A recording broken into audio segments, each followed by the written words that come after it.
Welcome to the Cognitive Crucible, produced by the Information Professionals Association. Our website is information-professionals.org, where you can find links and information about today's conversation and get access to members-only content. Join John Bicknell and explore all aspects of our generational challenge, cognitive security. My guest today is Mr. Austin Branch. Mr. Branch is an information operations pioneer, practitioner, and leader. He holds the distinction of being the Army's very first information operations officer when that career field was just forming, and while in uniform, he served at the tactical, operational, and strategic levels. Since retirement from the Army, Mr. Branch served in several senior executive civilian roles within the Department of Defense, which focused on information operations, cyber, and counter-terrorism. Most recently, he co-founded the Information Professionals Association, or IPA. Austin Branch, welcome to the Cognitive Crucible. Hey, hello, John. And I am thinking that there has to be a really interesting story about how you became the Army's first information operations officer. I don't know how interesting it is, but it's certainly a little unique. You know, many years ago in I think it was 94, after I finished my time as an infantry company commander, I went off to become a psychological operations officer, and finished the training, went off and did some extraordinary assignments as a military information support team leader. And then a year into that, I had the opportunity to interview, and ultimately was selected and joined the Joint Special Operations Command in their J3 staff in 1995. And in that role, I was a psychological operations officer, but I joined their command and control warfare cell, the office in the J3. Again, an extraordinary experience with an unbelievable organization as we were pioneering new ideas to operate in this complex command and control warfare information environment to help support our very special operations forces. In that role, we started to really kind of learn tools, techniques, methods, and applications, and we were just training ourselves as we were trying to evolve capability for our special operators. It wasn't long after, late 95, 96, that the Army was really looking at establishing a functional area that was called Functional Area 30, Information Operations. I was unaware that they were doing that, but my commander and leadership had indicated that, hey, this is an interesting career field. You ought to give it some serious thought because you seem to be enjoying and you're doing well in the command and control warfare space. As a result, I made that decision to do the necessary paperwork to apply to become an FA-30, only to find out that I think I had one of the first packets in. It was the first one approved. I was proud, a little shocked, and it was also a kind of a mysterious path. As you know, I left the infantry. I was leaving psychological operations specifically, but going into this new space called information operations. And I'll tell you, I've never looked back since. That is awesome. So you mentioned, I believe, that was the 1995 time frame. So that's 25 years. How has information operations evolved during the last 25 years since you've been seriously immersed in it? Seriously immersed is an understatement. It has defined my professional and to some extent my personal career. Because I've never left it. It's been a roller coaster ride. It's been one of trying to define the space, trying to establish some identity, trying to find to demonstrate credibility, relevance, and the value added of operating in the information space, because it was so new and so a little complex, because it married up many different established capabilities, and quite frankly, when you couldn't see, touch, taste, and smell the results, the outputs, and the outcomes, it was very difficult for other warfighters and planners to really see the value and understand the value and the role of that space. So again, a roller coaster ride spent a lot. I guess I used to joke that the first target audience of an information operations officer was always his own staff. Is to say, hey, listen, guys, I'm relevant. This mission area is critically important, and let me explain why. And we'd spend some time trying to integrate into the battle staff in a meaningful way. And again, that was episodic, very personality dependent. And as the Army itself and other services were evolving their own thought in this space, as was the Department of Defense. Remember, when we're talking about harnessing, at that time they called the pillars of information operations, they were harnessing well-established capabilities, electronic warfare and psychological operations and military deceptions that already had their own identity. They already had their own capabilities and training and all such. And so when you tried to squeeze them together, it became very challenging. The equities were challenged. There was friction. There was a lack of understanding. And I'll tell you, I can't tell you how many conferences I went to where all we talked about were definitions and whose role was whose role and who had what responsibility. It really, we were mired for many, many years. But at the same time, in the tactical space, there were great successes in support of special operations and some superb examples in our operations in the Balkans, in Kosovo and Bosnia, where we actually were spotlighted. Kind of non-kinetic, kind of information-related activities that were necessary for those types of operations. A lot of great precedent was set there. Right.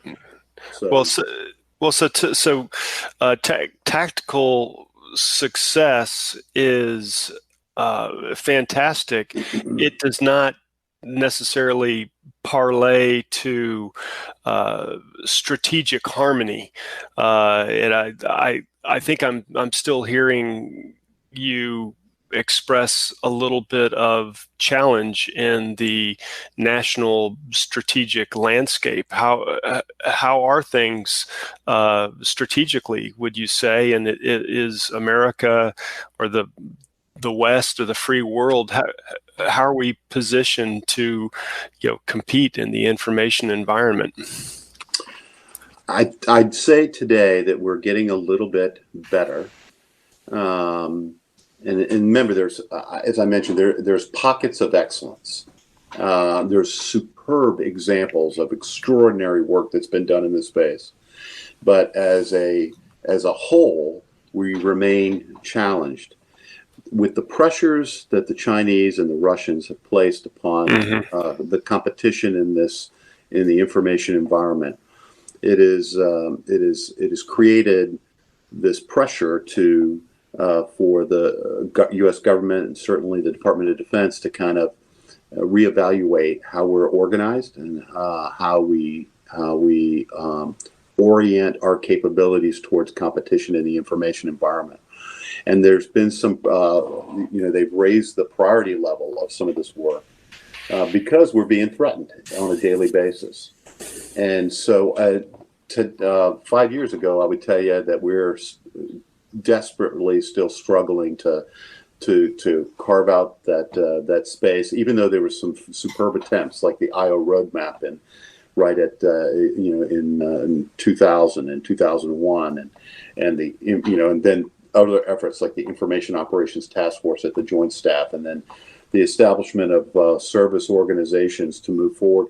That was, that waned over time, and with the pressures of the Russian Chinese has now kind of gotten everybody's attention. I'll tell you, the establishment, the decision to have the information of the 7th Warfighting Function was very, very important. The documents that have been now, some of the documents that have been generated that have come out of the department, emphasizing the importance and role of information. And frankly, we've had some pretty extraordinary leadership from select senior leaders in the department who have said and said, look, this is critically important, and we're gonna move forward. We've had some Marine Corps senior leaders who have been exceptional thought leaders in this space and have made some tough decisions to kind of orient not only the department but their own services into this space, and having to carve out resources to develop capability. Now, we're not there yet. Certainly, we're still we've got a long way to go to compete and win against our adversaries and those who want to challenge our interests, particularly the Russians and the Chinese in this space, who have in fact prioritized competition in the information environment, and they clearly would advantage their interests. But we still have a ways to go. But I think there's been some headway, certainly in the last 2 years.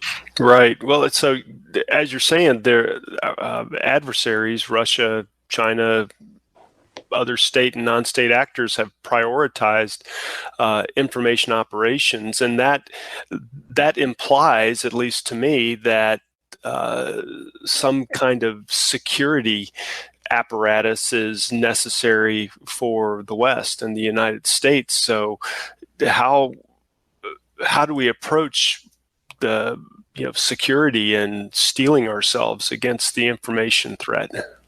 Well, first, I believe that it's not just the role and mission of a small cadre of information professionals. To be able to compete in a meaningful way, it's an all-in proposition. That's not only government, but it's also the private sector, which is also being critically threatened, right, in this space.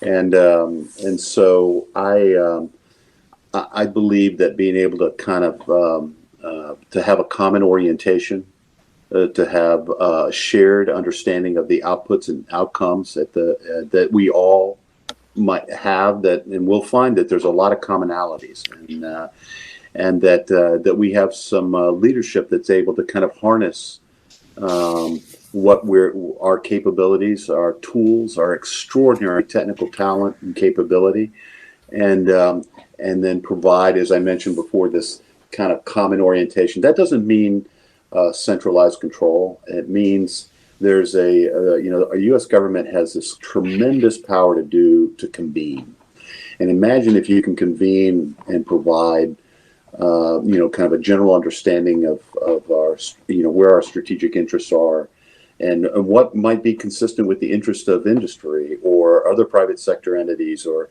the public, and allow others to kind of organize to shape their interests, but interests that and that are common to our broader national strategic and global strategic security. So I think the power to convene is a useful government capability. I believe in a strategy of a network of networks. I believe in a strategy that not only has a network of networks, but you convene to inspire, and then you can activate. In other words, with resources and very thoughtful engagement, you can activate and orient certain activities, and then watch and then help those metastasize. That's the only way we're really going to compete in this space. And but it has to be very thoughtful, and it also has to be. It's not only a DoD thing. A DoD complements much of that. Right. It's a critical component of our security and stability mandates, but it's also the private sector and how we engage in those interests without perturbing or without poisoning the punch for their interests. We don't want to politicize these things. We've just got to move out, right, protect our interests. Well, speaking of convening, you and some like-minded colleagues recently founded the Information Professionals Association, or IPA, nonprofit. That obviously fits into everything that we've been discussing. Tell us more about IPA and Sure. what your charter is, and how it is designed to fit into this whole challenge. Right. So, John, folks can go to information-professionals.org to get more detailed information. But the big idea was that just a few years ago, there was a group of folks and even some staffers on the Hill and others who were saying, where is there an advocacy for this mission area? There's advocacy and great organizations that are focused on cyber. There's some exceptional organizations focused on electronic warfare and others in certain specific areas. But where are the interests of the broader idea of competition in the information environment, where the nexus of hard science and soft science, kind of that sweet spot where that occurs? Where is there an organization, or is there a professional association? Is there some place that these professionals that integrate these capabilities can go, not only to collaborate but to network and to advance critical thought in this space? And the answer was no. So a small group of us formed this, and we needed something to be independent, something to be Switzerland for this missionary. So we formed a 501c3 and C6. It's and foundation as well that would serve that purpose. And we also broadened its representation, not just for IO. IO is simply a term. Information operation is simply two words used to describe the integration of a host of capabilities, the outputs and outcomes, and operational application in the military sense of a host of capabilities that are calibrated for a specific purpose. That does not really jive with the broader audience I was talking about. So how do you frame it? So we had Dr. Rand Waltzman some years ago had been talking about the idea of cognitive security. And that kind of made sense to us. We said, that is broader. That's better to understand. It's part of our new 21st century security architecture. You have cyber, you have physical security, you have others. We have a cognitive security piece. Branding is being challenged. Reputations are being challenged. Yeah. Fake news, these all the things that are happening in social media in the digital space. Do you know if it's real information, if it's valid? How do you reconcile that?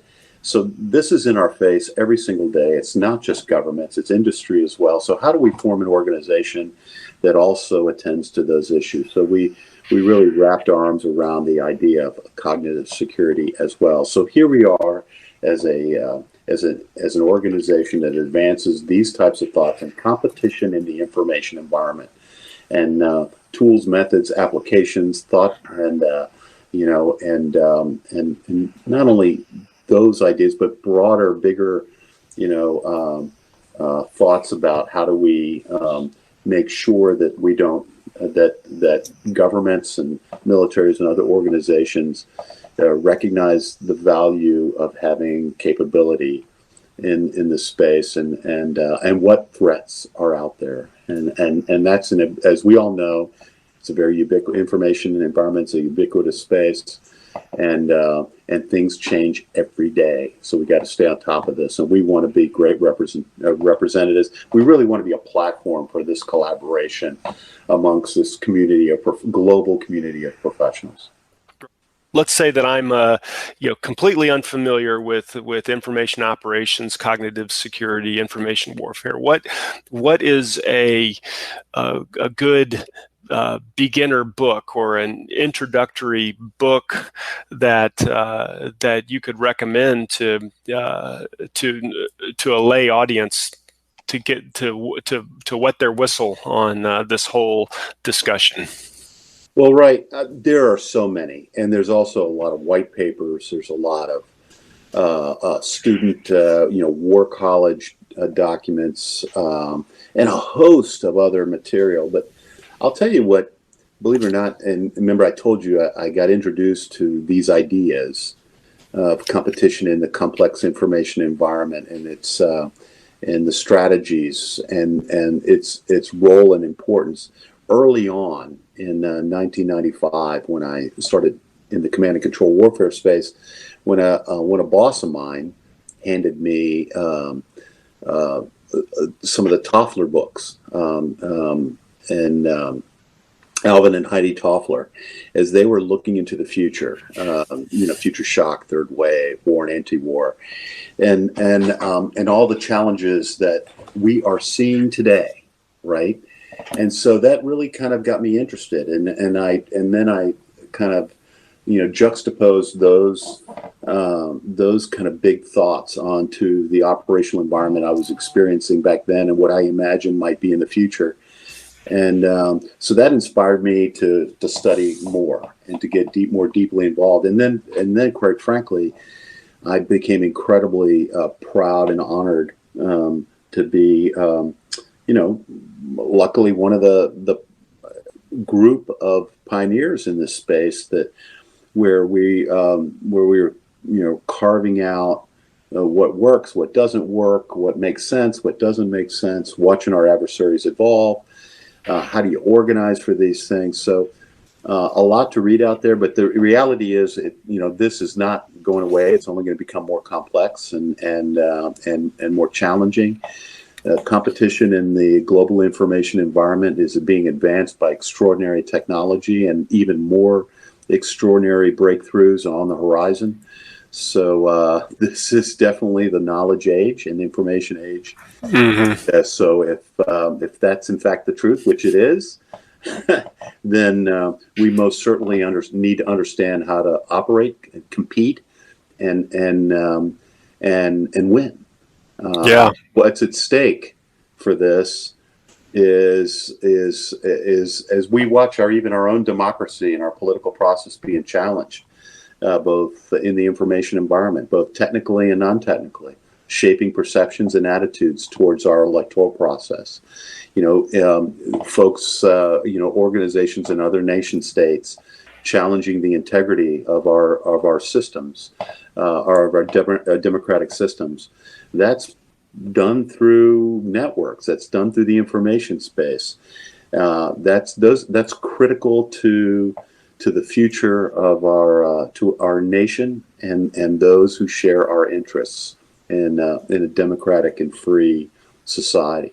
So it's pretty doggone important, and I believe that more and more professionals, as they get in, and it's not just cyber, it's not just psychological, it's not just the electromagnetic space, it's all of that together, and those.